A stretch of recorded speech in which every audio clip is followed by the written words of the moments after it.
বিড়ালের প্রসব হবে, বাচ্চা দেবে।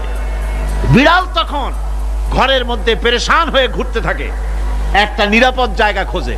প্রসব করার 2-3 দিন আগের থেকে খুঁজতে থাকে তার জন্য নিরাপদ জায়গা কোনটা।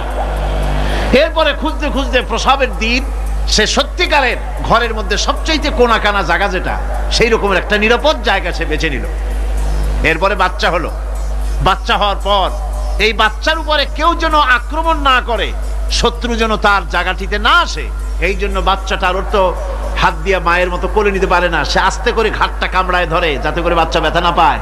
ওইভাবে করে ঘাড় কামড়ায় ধরে আজকে এই সিঁড়ির নিচে, কালকে ওই খাটের নিচে, পরশুদিন এই আলমারির কোনায়, এইভাবে বাচ্চাগুলি সরায় সরায় রেখে বাচ্চাকে প্রতিপালন করে। এই বিড়ালটাই হেদায়েত দিলটা কে?